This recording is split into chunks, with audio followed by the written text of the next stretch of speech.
கர்த்தரும்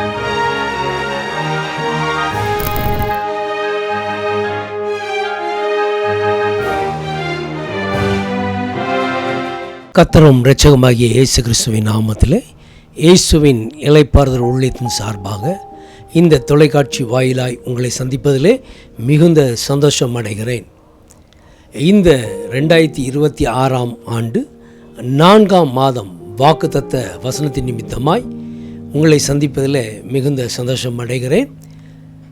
இந்த மாதத்தில் கர்த்தர் எமக்கு ஏவுதலாய் தந்த வேத வசனம் என்னவென்றால், ஏசாயா 14ஆம் அதிகாரம் 3ஆம் வசனம். கர்த்தர் உன் துக்கத்தையும் உன் தத்தளிப்பையும் அடிமையாக்கப்பட்டிருந்த கடினமான அடிமைத்தனத்தையும் நீக்கி உன்னை இளைப்பாற பண்ணும் காலத்திலே அப்படின்னு கர்த்தர் சொல்லுகிற வசனத்தை பார்க்க முடிகிறது. இளைப்பாற பண்ணுகிற காலம், கர்த்தர் நமக்கு நன்மை செய்கிற காலம். இந்த 2026ஆம் ஆண்டில் அநேக வாக்குத்தத்தங்களை நாம் பார்த்து வந்தோம். கர்த்தர் நமக்கு முன்பாக திறந்த வாசலை வைத்திருக்கார் என்று இந்த வருஷ வாக்குத்தத்தத்தை நமக்கு கர்த்தர் ஏவுதலாய் தந்தார். அந்த வாக்குத்தத்தத்தின்படியாக ஒவ்வொரு மாதமும் அற்புதமாய் நடத்தி வந்தார். இந்த 4ஆம் மாதத்தில் கூட அவர் சொல்கிற காரியம், அவர் நம்மை நன்றாய் வைக்கிற அந்த காலத்திலே நன்மையை நாம் அறிந்து அதன்படி செயல்பட முன்பு நாம் பட்டிருந்த பாடுகள், வேதனைகள், நிந்தைகள், அவமானங்கள், கஷ்டங்கள், அடிமைத்தனங்கள் எல்லாவற்றிலிருந்து அவர் நீக்கலாக்கும் பொழுது நாம் பிறரை எண்ணுகிற காலத்திற்கு நம்மை கர்த்தர் கொண்டு வருவார். நம் கொம்புகளை உயர்த்தி நமக்கு ஒவ்வொருவருக்கும் இளைப்பாறுதலை கொடுக்கும்படியாக இதுவரையிலும் நாம் பட்ட பாடுகளுக்கு, இதுவரையிலும் பட்ட வேதனைக்கு, இதுவரையிலும் நொறுக்கப்பட்ட அந்த நெருக்கத்திற்கு பதிலாக கர்த்தர் நம்மை மேன்மைப்படுத்தும் காலத்திலே கர்த்தரை மறக்காதபடிக்கு, கர்த்தர் செய்த நன்மைகளை எண்ணாதபடி நாம் சிந்தையிலே எச்சரிக்கையாக வாழ வேண்டும். அதை மறந்துவிட்டோமானால், அதை எண்ணாமல் போய்விட்டோமானால் நம்முடைய வாழ்விலே மேன்மையை காணவே முடியாது. எவ்வளோ பெரிய மேன்மையை நாம் கண்டிருந்தாலும், நாம் அடிமை வீடாகிய எகிப்து தேசத்தை விட்டு தேவன் அழைத்து கொண்டு வரும் பொழுது இஸ்ரேல் ஜனங்களுடைய எண்ணங்கள் எல்லாம் எகிப்தை நோக்கியே இருந்தது. பாடும் குறைபாடுகளும் தடைகளும் வரும்பொழுதெல்லாம் அங்கே இருந்தால் நலமாயிருக்குமே என்று எகிப்தை நோக்கி பார்த்தார்கள். அவர்கள் எண்ணமெல்லாம் எகிப்தின் மீதே இருந்தது, அடிமை வீட்டின் மீதே இருந்தது. ஆனால் கர்த்தரோ அடிமையிலிருந்து முற்றிலுமாய் நம்மை அகற்றி கொண்டு வருகிறார். எதற்கு தெரியுமா? நாம் இருந்த இடத்துல யார் அதே சூழ்நிலையில் இருக்கிறார்களோ அவர்களுக்கு கர்த்தர் நல்லவர் என்று நாம் சொல்வதற்கும், கர்த்தருக்கு சாட்சியாய் வாழ்வதற்கும், கர்த்தர் நமக்கு செய்த நன்மையை சொல்வதற்காக நாம் துக்கத்தையும் நாம் தத்தளிப்பையும் கர்த்தர் நீக்கினார் அல்லவா? அடிமைப்பட்டிருந்த கடினமான அடிமையிலிருந்து நம்மை நீக்கினார் அல்லவா? அதை நாம் சாட்சியாக சொல்ல வேண்டும். நெருக்கமும் பாடும் வந்தவுடனே நாம் முன்பாக தேவன் செய்த நன்மைகளை மறந்து விடுகிறோம். கர்த்தர் சொல்ல, நான் உனக்கு நன்மை செய்யும் பொழுது, நான் உனக்கு வழிகளை உண்டு பண்ணும் பொழுது, நான் உனக்கு முன்பாய் கடந்து செல்லும் பொழுது, எப்படிப்பட்ட கோணலாலும் செவ்வைப்படுத்துகிற தேவன், அவர் நமக்கு முன்பாய் கடந்து செல்கிறார் என்ப நம்பிக்கையும் விசுவாசமும் நமக்குள் இருந்தால்தானே அற்புதத்தை காண முடியும். இஸ்ரேல் ஜனங்கள் எப்பொழுதுமே வணங்க கழுத்து ஜனங்களாக இருந்தார்கள் என்று நம் வேதத்தில் பார்க்கறது காரணம் என்ன தெரியுமா? அவர்கள் திரும்பி திரும்பி பழைய காரியங்களையே எண்ணினார்கள், பழைய வாழ்க்கையை தேடினார்கள், அடிமைத்தனத்தை தேடினார்கள்.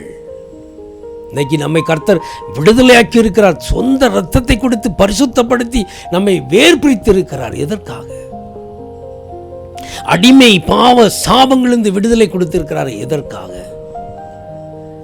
அவர் செய்த நன்மையை எண்ணி பார்ப்பதற்காக, அவர் நம்மை நடத்துகிற விதத்தை அறிந்து கொண்டு நடப்பதற்காக, நம்முடைய துக்கத்தின் தத்தளிப்பு நீக்கி இருக்கிறார்களே, பாவ சாபத்தின் அடிமைத்தனத்திலிருந்து விடுதலை ஆக்கி இருக்கிறாரே. நாம் எதை எண்ண வேண்டும்? முதலாவது கர்த்தர் செய்த நன்மை.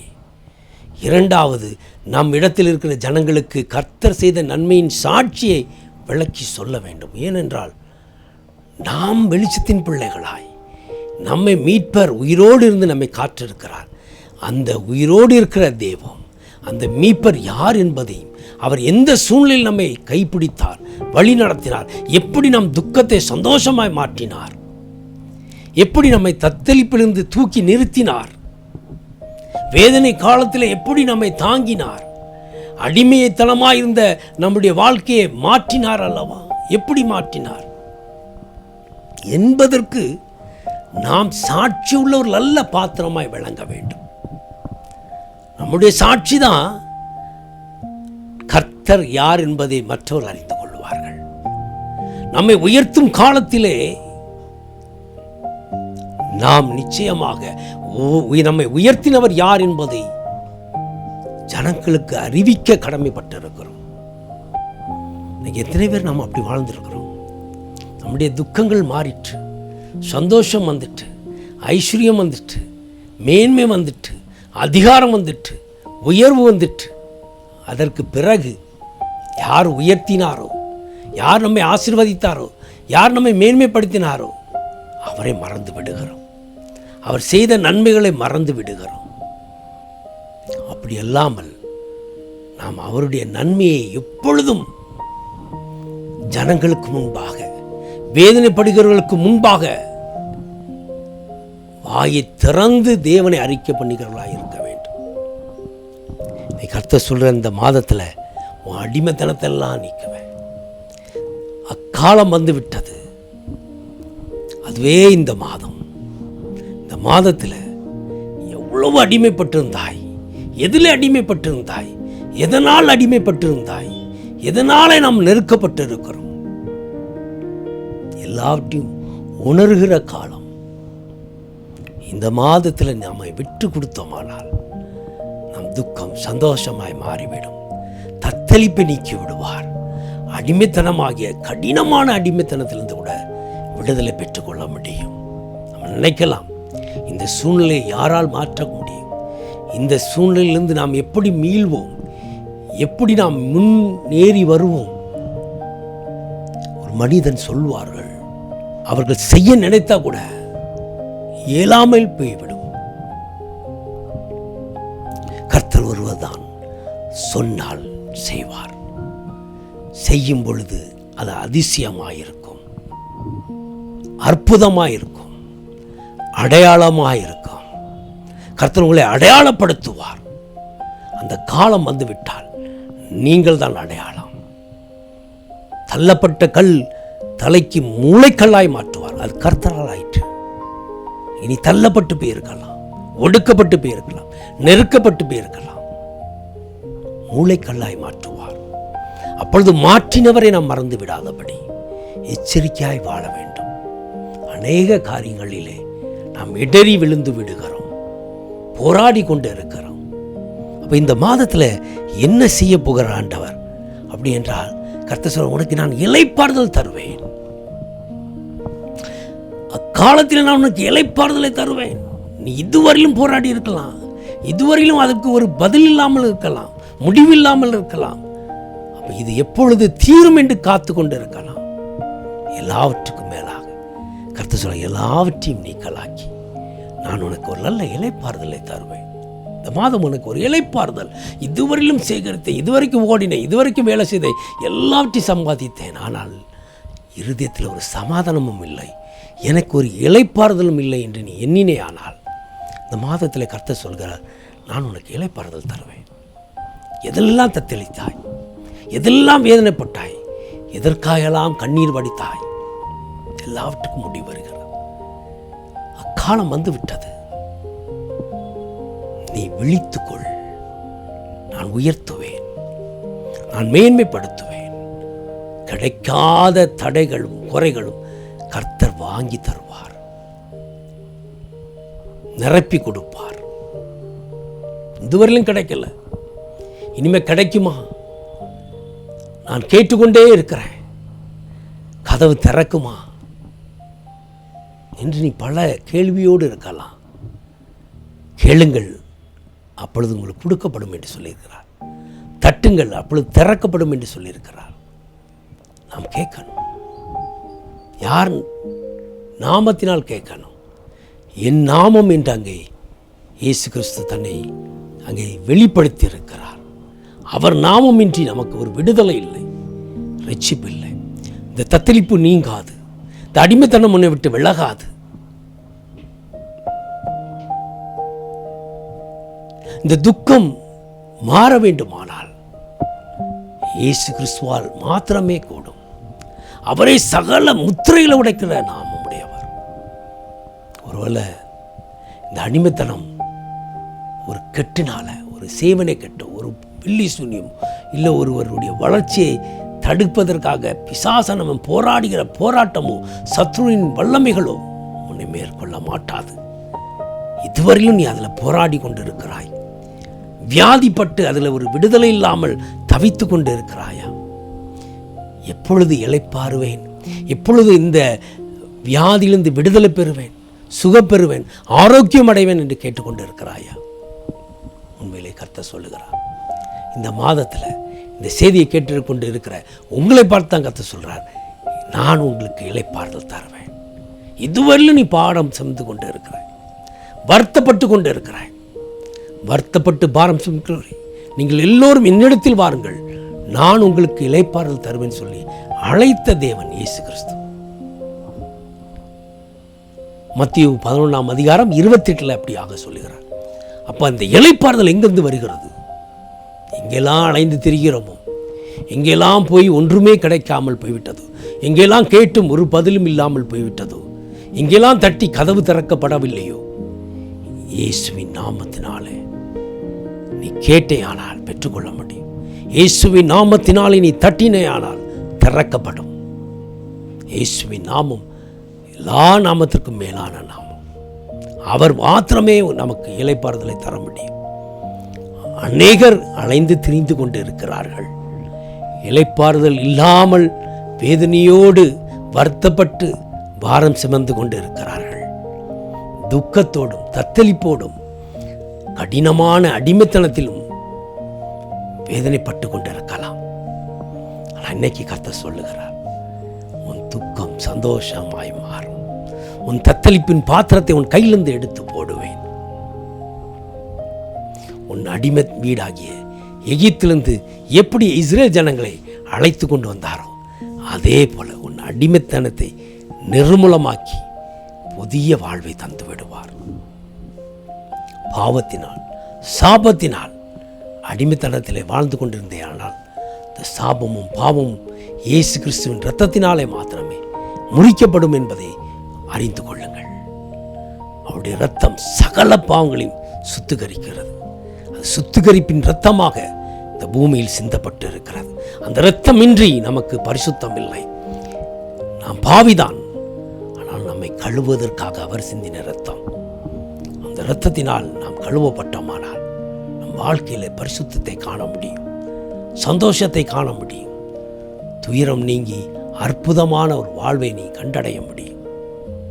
இதுவரையிலும் தத்தளித்து கொண்டு எப்படி என்ன செய்வதென்று குழம்பி அழுது கொண்டிருந்தேயானால் இதுவே வழி என்று சொன்ன தேவன், நானே வழியும் சத்தியம் ஜீவனுமாக இருக்கிறேன்னு சொன்னவர், அவர் சத்தியமாக இருக்கிறார், வழிகாட்டி கொண்டு இருக்கிறார். அவர் வழியாய் நாம் செல்லும் பொழுது ஜீவனை பெற்றுக்கொள்ள முடியும். எனவே இந்த மாதத்தில் இதுவரையிலும் நீ கண்டல, காணல, கேட்கல, இன்று கர்த்தர் சொல்லுகிறார், உன் கண்கள் காணும், உன் காதுகள் கேட்கும், உன்னை சரீரம் இதுவரையிலும் இளைப்பாறுதல் இல்லாமல் அலைந்து கொண்டிருந்தேயானால், எந்த காரியத்துக்காக நீ புலம்பி அழுது அலைந்து கொண்டிருந்தாயானால், இன்று அந்த காரியத்திற்கு இளைப்பாறுதலை கர்த்தர் கட்டளையிடுவார். அடிமைத்தனத்தை நீக்கி போடுவார். துயரமும் நிந்தையும் அவமானமும் கண்ணீரும் கஷ்டங்களும் நஷ்டங்களையும் நீக்கலாக்கி போட்டு உனக்கு சமாதானத்தை தந்தருள்வார். எனவே இந்த மாதத்தில் கர்த்தர் நம்ம எல்லோருக்கும் யார் யாரெல்லாம் எது எதுக்கெல்லாம் இளைப்பாறுதலுக்காய் காத்து கொண்டிருந்தோமோ அனைத்தையும் சமாதானத்தோடு நமக்கு இளைப்பாறும்படியாய் ஓடின ஓட்டத்திற்கு ஏற்ற பலனை தருவார். கர்த்தர் சொல்லுகிறார், கண்ணீரை நான் துருதியில் வைத்திருக்கிறேன், உன் அலைச்சலை அறிந்திருக்கிறேன், உன் கண்ணீரை துருதியில் வைத்திருக்கிறேன், அவைகள் எல்லாம் கணக்கிடப்பட்டு இருக்கிறது, கணக்கிட்டவைகளுக்கு பதில் நிச்சயம் உண்டு. நான் எவ்வளவோ இந்த விஷயத்துக்காக கண்ணீர் வடிச்சிட்டேன், எவ்வளவோ ஜெபிச்சிட்டேன், எவ்வளோ காலம் காத்து கொண்டு இருக்கிறேன், ஆனால் பதிலே இல்லை. ஆனால் கர்த்தர் சொல்கிறார், இல்லை மகளே, இல்லை மகளே, அந்த காரியத்துக்கு இளைப்பாறுதல் உண்டாயிருக்கும். அந்த காரியம் முடிவுக்கு வருகிறது. அந்த காலம் வந்துவிட்டது. அந்த காலத்தில் கர்த்தர் உனக்கு இளைப்பாறுதலை கட்டளையிடுவார். இளைப்பாறுதலை தந்த தேவனை மறாது நாம் அநேகருக்கு முன்பாக எவ்வளோ பாடுகள் பட்டோமோ, எவ்வளோ நிந்தை அடைந்தோமோ, எப்படி கர்த்தர் நமக்கு நன்மைகளை செய்தாரோ, மேன்மைப்படுத்தினாரோ, அதை சாட்சியாக மற்றவர்களுக்கு சொல்லும்படி அக்காலத்திலே எச்சரிக்கையாக இருக்க வேண்டும். இந்த மாதம் கர்த்தர் நமக்கு இப்படிப்பட்ட ஒரு அற்புத அடையாளத்தை செய்தார், நமக்கு இளைப்பாறுதலை தந்தார் என்றால் அதை நாம் சாட்சியாக மற்றவர்களுக்கு நாம் சொல்ல கடமைப்பட்டிருக்கிறோம். அதுவே தேவன் விரும்புகிற காரியமாக இருக்கிறது. அவர் நல்லவர், அவர் கிருபை என்றும் உள்ளது. எனவே கர்த்தர் நம்முடைய துக்கத்தையும் தத்தளிப்பையும் நம்முடைய அடிமைத்தனத்தையும் நீக்கலாக்கி நமக்கு ஒரு நல்ல இளைப்பாறுதலை தரும் காலம் இந்த காலம். கர்த்தர் இந்த மாதம் அப்படியாக நம்மை ஆசீர்வதித்து வழி நடத்துவாராக. என்னோடு இணைந்து ஜெபிங்கள். கர்த்தர் பெரிய காரியங்களை இந்த மாதத்தில் செய்வாராக. அன்பின் பிதாவே, உம்மை நோக்கி எங்கள் கண்களை ஏறெடுக்கிறோம். கிருபை நிறைந்தவரே, மகிமையின் ராஜாவே, இந்த வேளையிலும் இயேசுவின் நாமத்திலே நாங்கள் ஜெபிக்கிறோம். அப்பா, இந்த 4ஆம் மாதம் வாக்குத்தத்தத்தின் நிமித்தமாய் கர்த்தர் இந்த பிள்ளைகளை ஆசீர்வதிப்பாராக. உம்முடைய திட்டத்தையும் தீர்மானத்தையும் நிறைவேற்றுவீராக. எல்லா பலவீனங்களும் மறைந்து போகட்டும். ஆமாப்பா, இதுவரையிலும் போராடின அந்த போராட்டம், பாடுகள், நிந்தைகள், அவமானங்கள், கண்ணீர், கஷ்டங்களுக்கு கர்த்தர் ஒரு நல்ல இளைப்பாறுதலை தந்து, அப்பா, வியாதிங்கிற பலவீனத்தை நீக்கி போட்டு ஆரோக்கியத்தை கொடுத்து அங்கேயும் ஒரு இளைப்பாறுதலை கட்டளையிடும்படியாய் எந்தெந்த காரியங்களுக்காக காத்து கொண்டு இருக்கிறார்களோ, ஜெபித்து கொண்டு இருக்கிறார்களோ, போராடி கொண்டு இருக்கிறார்களோ, அதற்கு பதிலளித்து அவர்களுக்கு அந்த காரியத்தில் ஒரு இளைப்பாறுதலை கட்டளையிடுவீராக. என்னோடு இணைந்து ஜெபிக்கிற ஒவ்வொரு பிள்ளையுடைய வாழ்க்கையிலும் கர்த்தர் பலத்த காரியங்களை செய்வீராக. இந்த செய்தியை கேட்ட பிள்ளைகள் அப்போ அவருடைய இருதயத்தில் கர்த்தர் பேசினார் என்ற சாட்சியை அவர்கள் பகிர்ந்து கொள்ளத்தக்க கர்த்தர் பெரிய காரியங்களை செய்யும். இயேசு கிறிஸ்துவின் நாமத்தில் ஜெபிக்கிறோம் ஜீவனுள்ள நல்ல பிதாவே, ஆமென், ஆமென். கர்த்தர் நல்லவர், அவர் கிருபை என்றும் உள்ளது. அவர் நம்மை காக்கிற தேவனாக இருக்கிறார், வழி நடத்தி கொண்டு இருக்கிறார். இந்த மாதத்திலும் கர்த்தர் நமக்கு இளைப்பாறுதலை தந்து வழி நடத்துவாராக. தொடர்ந்து உங்களுடைய விண்ணப்பங்களை தெரிவித்து ஜெபித்துக் கொள்வதற்கு தொலைபேசி எண்கள் கொடுக்கப்பட்டிருக்கிறது. அதில் தொடர்பு கொண்டு உங்களுடைய விண்ணப்பங்களை தெரிவித்து ஜெபித்துக் கொள்ளலாம். உங்களுடைய சாட்சிகளையும் பகிர்ந்து கொள்ளலாம். அநேகர் சாட்சிகளை பகிர்ந்து வருகிறீர்கள். அந்த சாட்சியில் நிலைத்திருக்கும்படி கர்த்தர் கிருபை செய்வாராக. ஆமென்.